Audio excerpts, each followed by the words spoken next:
I believe my steps are growing wearier each day. You're one of the most beloved voices in country music history. Part of a legendary... That show was the #1 rated show on the network for years. For 7 years, we did the TV show. group that sold millions of records. But behind all that success, you're carrying a secret that's been eating at you for decades. Today, at 70 years old, Jimmy Fortune is finally ready to tell the world what really happened during his time with the Statler brothers. And trust me, what he reveals will shock you to your core. For years, fans saw Jimmy as a smiling face with a golden voice who perfectly filled the shoes of an original member. But what they didn't see was a crushing weight of expectations, the sleepless nights, and the personal battles that nearly destroyed everything he held dear. This isn't just another celebrity tell-all story. This is about a man who had to lose everything to find his true purpose. So grab a cup of coffee and settle in, because we're about to dive deep into one of country music's most inspiring stories of redemption. You might think you know Jimmy Fortune, but you're about to discover a side of him that will change how you see success, family, and what really matters in life. Let me take you back to 1982. Jimmy Fortune was just a regular guy singing at a small ski lodge in Virginia. Picture him up there on that tiny stage. Maybe 30 people in the audience, most of them more interested in their drinks than his voice. It wasn't glamorous, but it was honest work, and Jimmy loved making music even if hardly anyone was listening. Then the phone rang. The voice on the other end was from the Statler Brothers organization, one of the biggest names in country music. They had a problem. Lou DeWitt, their original tenor and founding member since 1955, was battling Crohn's disease and had to step away from the group. They needed someone fast, and somehow Jimmy's name had come up. Now, think about this for a second. One day you're singing for a handful of people at a ski lodge, and the next day you're being asked to join a Grammy-winning group with millions of fans worldwide. It sounds like a dream come true, right? Well, for Jimmy, it quickly turned into something more like a nightmare.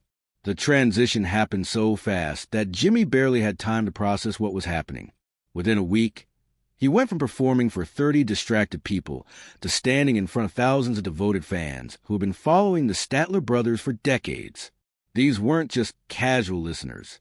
They were die-hard fans who knew every note, every harmony, every little detail that made the group special. From the very first show, Jimmy could feel the weight of their expectations. Every time he opened his mouth to sing Lou's parts, he could sense the audience measuring him against a man who had helped build the group's entire identity. And let's be honest, some fans weren't even trying to hide their disappointment. They had come to see the original Statler brothers, not some unknown replacement from a ski lodge in Virginia. Jimmy stopped sleeping properly almost immediately. He would lie awake in hotel rooms, going over every single note in his head, wondering if he had hit the right pitch or if his voice had blended the way it should have with the others. The pressure was unlike anything he had ever experienced. It wasn't just about singing well. It was about living up to a legacy that had been building for nearly 3 decades. The other members were professional about the whole situation, but Jimmy could sense that everyone was going through an adjustment period.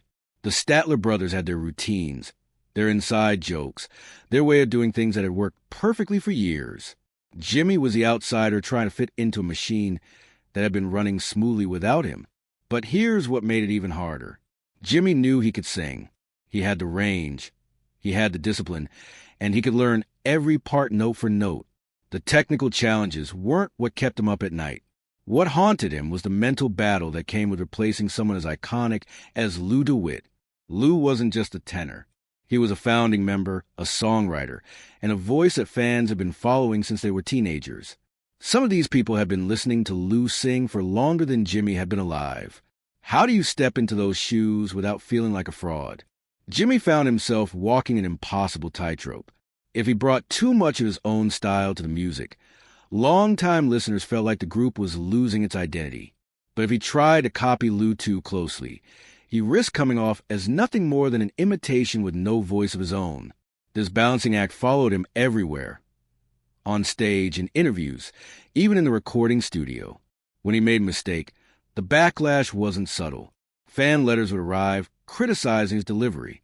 Music reviewers would compare performances to old recordings, usually not in his favor. Some radio stations were hesitant to play songs with Jimmy on lead vocals, unsure whether this new lineup could carry the same weight as the original group. Jimmy wasn't just learning how to sing in Lou's place. He was learning how to survive in that place. And survival, as it turned out, required more strength than he had ever imagined. The fans had strong opinions, and they weren't shy about sharing them. Jimmy would catch conversations after shows where people openly discussed whether the group was still the same without their original tenor. Some fans eventually accepted him, but others seemed determined to compare every single performance to recordings from the Lou DeWitt era. It was like being constantly judged against a ghost. Lou was still alive, but he wasn't there anymore, which somehow made the comparisons even more painful. Jimmy was fighting for acceptance against a memory that had been polished perfection in the minds of thousands of devoted fans. Then something amazing happened. Jimmy brought the group a song he had written called Elizabeth. The other members decided to record it, and it became one of their biggest hits. Finally, Jimmy had contributed something that was undeniably his own. The song proved that he wasn't just filling a gap in their harmony. He could add real value to what the Statler brothers were building. But even success didn't eliminate the underlying tension completely. Jimmy had earned his place in the group, but the questions about whether he was a replacement or a true member never fully disappeared. He had joined something that already had deep roots and established expectations, and that weight never completely lifted from his shoulders. What Jimmy didn't know at the time was that his biggest challenge with the Statler brothers wouldn't come from the fans or the other members. It would come from an unexpected source, and the revelation would change everything he thought he knew about his place in the group. Years passed before Jimmy learned about a private conversation that actually shaped his entire career. It turns out that Lou DeWitt hadn't just stepped away from the group because of his illness. He had been actively involved in choosing his replacement, watching Jimmy from a distance, and making quiet recommendations to the other members about who should take his spot. One day, completely out of the blue, one of the Statler brothers called Jimmy and said that Lou wanted to see him, just the two of them, away from everyone else who might have opinions about what they should discuss. Jimmy drove to Lou's house with no idea what to expect. Maybe Lou was angry about how things had turned out. Maybe he wanted to give Jimmy some kind of warning about the other members, or share some inside information that might help him survive in the group. Jimmy spent the entire drive trying to guess what Lou might say to the man who had taken his spot. When he arrived, Lou looked tired from his illness, but his mind was completely sharp. They sat in Lou's living room and started talking about the group, about music, about what it meant to be part of something bigger than yourself. Lou asked Jimmy how he was handling the pressure, whether the other guys were treating him fairly, and if the touring schedule was wearing him down the way it had worn Lou down over the years. The conversation went on for hours. Lou talked about his early days with the group, some of the struggles they had faced before they became successful, and mistakes he had made along the way. For the first time since joining the Statler brothers, Jimmy found himself relaxing. Here was someone who truly understood what the job required, someone who had walked the same path and faced the same pressures. It felt like talking to a friend who actually got it. Then Lou said something that caught Jimmy completely off guard. He told Jimmy that he had been the one pushing for Jimmy to get the spot in the first place. Lou had heard Jimmy sing and knew he had the right voice, the right temperament, and the right respect for what the group represented. Lou hadn't been forced out and replaced against his will. He had actually helped pick his own successor. Lou stood up and walked over to a desk in the corner of the room. He pulled out an envelope and handed it to Jimmy. The envelope was sealed and had Jimmy's name written on it, in Lou's careful handwriting. Lou told Jimmy not to open it yet. He should wait until he felt ready, until he really needed to read what was inside. Jimmy took the envelope, but he didn't understand why Lou was being so mysterious about it. Lou just smiled and said Jimmy would know when the time was right to open it. They talked for another hour before Jimmy left, carrying the envelope with him but not thinking too much about it at the time. Jimmy put that envelope in a drawer at home and honestly forgot about it for years. He was busy touring, recording, and trying to prove himself with the group. The envelope just sat there while Jimmy dealt with all the normal pressures of being a Statler brother. It wasn't until more than a decade later that Jimmy finally opened that letter. And when he did, it would reveal Lou's deepest thoughts about the group, about replacement, and about what it really meant to carry on a legacy. But by then, Jimmy's own life was already falling apart behind the scenes in ways that no fan would ever see. Success with the Statler brothers came with a schedule that consumed absolutely everything in Jimmy's life. He was on the road for weeks at a time, sometimes stretching into months without coming home. The group had commitments across the country, back-to-back tour dates that kept them moving from one city to the next with barely enough time to do laundry between shows. While Jimmy was living his dream on stage, his real life was crumbling. His children were growing up without him. He would call home from hotel rooms and hear about school plays he had missed, birthday parties that happened while he was 3 states away, little league games where his kids had looked for him in the stands and didn't find him. His wife was handling everything alone. Homework help, doctor visits, bedtime stories, all the daily stuff that makes family life work. When Jimmy did make it home between tours, the house felt different. His kids had gotten used to their routine without him. His wife had adapted to making all the important decisions on her own. Jimmy found himself sitting at his own dinner table, feeling like he was visiting someone else's life. The marriage started showing cracks that phone calls couldn't fix. His wife tried to explain how lonely it was, how hard it was to essentially be a single parent while technically being married. Jimmy understood what she was saying, but the Statler brothers had obligations. Fans had bought tickets months in advance. Venues had contracts. The whole machine kept moving forward, whether Jimmy's personal life could keep up or not. The pressure to maintain the group's squeaky clean image added another layer of stress. The Statler brothers had built their reputation on being family-friendly entertainers. Jimmy couldn't show up to interviews talking about marriage problems or exhaustion. He had to smile for photos, sign autographs, and act grateful for every opportunity that came his way. Even within the group, Jimmy felt the distance. The other members had years of shared experiences before he joined. They had inside jokes from tours that happened before Jimmy was around. They remembered fans from cities Jimmy had never visited with them. Their conversations often referenced things Jimmy hadn't been part of, leaving him to nod along and pretend he understood the context. The isolation was worse in hotel rooms after shows. Jimmy would lie awake thinking about his kids' voices on the phone, wondering if his marriage could survive another year of this schedule. He would replay conversations with his wife, trying to figure out how to explain that he couldn't just walk away from the group without letting everyone down. The Statler brothers were bigger than any individual member. They had obligations to record labels, booking agents, and thousands of fans who had bought tickets expecting to see the full group perform. Jimmy's personal problems felt small compared to all those commitments, but they were eating away at everything he had thought mattered most in his life. Some nights, Jimmy would actually cry in those hotel rooms, questioning whether the applause was worth what was costing him at home. He had built a career that millions of people envied, but he was losing relationships that actually meant something to him. The success kept growing while his personal life kept shrinking.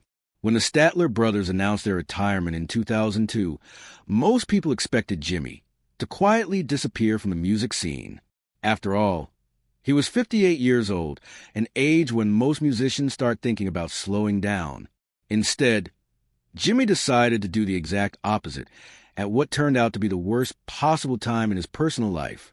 Jimmy chose to start completely over as a solo artist with no guarantee that anyone would care about his music without the Statler brothers' name attached to it. His first solo album came out in 2003, and he called it When One Door Closes, which pretty much said everything about where his head was at the time. The record wasn't trying to sound like the Statler brothers or capture radio airplay. Jimmy was writing songs about his own life, his faith, and his mistakes. These were songs that dealt with real problems instead of the clean, safe material the group had always stuck to. The early solo shows were rough, and I mean really rough. Jimmy would book small venues, and sometimes only 30 or 40 people would show up. He would drive himself to these gigs, set up his own equipment, and perform for crowds that were a tiny fraction of what he had gotten used to with the Statler brothers. Some nights he would make barely enough money to cover gas for the drive home. There was one show in Georgia that almost broke him completely. Jimmy sat in the parking lot before going inside, looking at this tiny venue and wondering if he had made the biggest mistake of his life. He was crying in his truck, thinking about how he had gone from selling out arenas to playing for handfuls of people who might not even know who he was. But that night changed everything for Jimmy. He went inside and sang his heart out for maybe 50 people. After the show, a woman came up to him with tears in her eyes and told him that his music had literally saved her life. She had been going through the darkest period of her life, and his songs had given her the hope she needed to keep going. Jimmy realized right then and there that this was exactly why he was still performing. It wasn't about the size of the crowd or the amount of money he made. It was about reaching people who needed to hear his message, people who were struggling with the same things he had struggled with. His solo career became something completely different from what he had done with the Statler brothers. Jimmy started sharing personal stories on stage about his childhood, his troubled marriage, even times when he'd been angry at God. These weren't polished entertainment segments designed to fill time between songs. They were raw, honest moments that connected with people on a much deeper level. The audiences changed too. Instead of the big, impersonal crowds from his Statler days, Jimmy was playing for people who hung on every single word. They would come up after shows and share their own struggles, thank him for being honest about his problems, and tell him how his music was helping them through difficult times. His concerts started feeling less like entertainment and more like church services. Jimmy wasn't trying to recreate his past success or chase after chart positions. He was building something entirely new based on authenticity instead of image management. His songs dealt with real pain, real faith, and real relationships. People could tell the difference between someone just performing material they had memorized and someone sharing their actual life experiences through music. The venue stayed small, but the impact kept growing bigger and bigger. Jimmy was reaching people who desperately needed to hear that someone else had struggled with the same things they were dealing with. Veterans would approach him after hearing more than a name on a wall and share stories about friends they had lost. Widows would thank him for helping them process their grief through his music. Parents dealing with addiction in their families found comfort in his honest songs about struggle and redemption. By his late 60s, Jimmy had completely redefined what success meant to him. He wasn't chasing chart positions or trying to fill large venues anymore. His focus had shifted entirely to the people sitting in those small auditoriums who genuinely needed to hear his message. His marriage to Nina brought a stability he had never experienced during his Statler brothers' years. She understood the difference between Jimmy's old career and what he was building now. Their home in Virginia became a refuge where Jimmy could write songs based on real experiences instead of commercial considerations. He drove his truck to most shows, often pulling a small trailer with his equipment. It was a far cry from the tour buses and elaborate stage setups of his past. But Jimmy had never been happier with his work. The stories from his solo career started adding up in ways that surprised even him. There was an older man in Tennessee who hadn't spoken to his son in over a decade. After hearing Jimmy perform I Believe, something shifted inside him. He went home and called his son that same night, ending years of stubborn silence. The man found Jimmy after another show months later, just to say that his family was back together. Jimmy started collecting these moments instead of awards or gold records. His approach to performing evolved completely during this period. He would arrive at venues early and spend time talking with people before shows. He learned their names, heard their stories, and sometimes even wrote songs inspired by conversations with fans. These weren't publicity stunts or calculated career moves. Jimmy genuinely cared about the people who came to see him perform, and they could sense that authenticity from the moment he walked on stage. The music industry had moved on to younger artists with completely different sounds, but Jimmy found his niche serving communities that felt forgotten by mainstream entertainment. Small churches, community centers, and local festivals became his regular venues. The crowds were smaller than what he had known at his commercial peak, but they were far more engaged and appreciative. Jimmy's grandchildren became a central part of his new definition of legacy. He taught them old Statler brothers harmonies during family gatherings and made absolutely sure to be present for school events and birthday parties. The man who had missed so much of his own children's lives was determined not to repeat those mistakes with the next generation. His songwriting took on a completely different quality during this period of his life. Instead of crafting songs designed for radio play, Jimmy wrote straight from his heart about faith, forgiveness, and second chances. Each song felt like either a prayer or a conversation with someone who desperately needed encouragement. The production was simple, but the emotional impact was stronger than anything he had ever recorded. Jimmy's calendar filled up with requests from organizations that served people dealing with loss, addiction, or trauma. His performances became therapeutic experiences where music served as a bridge between pain and healing. He would stay after shows to talk with anyone who needed to share their story, sometimes for hours after the last song had ended. At 70 years old, Jimmy had built something completely different from his Statler brothers' fame, something that fed his soul in ways that commercial success never could. And remember that letter Lou DeWitt had given him all those years ago?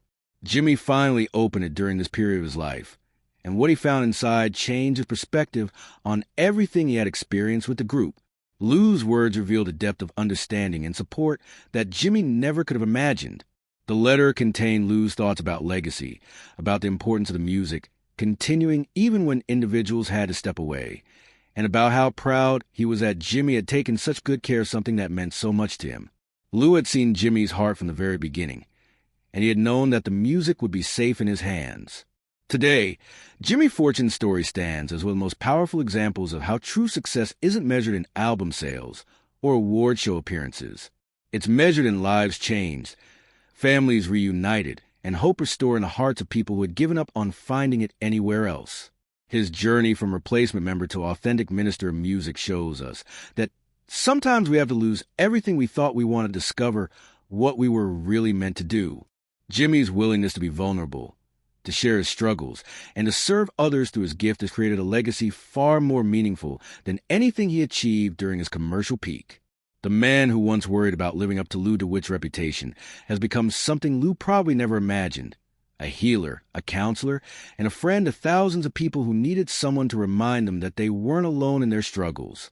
If Jimmy Fortune's incredible story of transformation and redemption moved you as much as it moved me, please hit that like button. And let me know in the comments what part of his journey resonated most with you.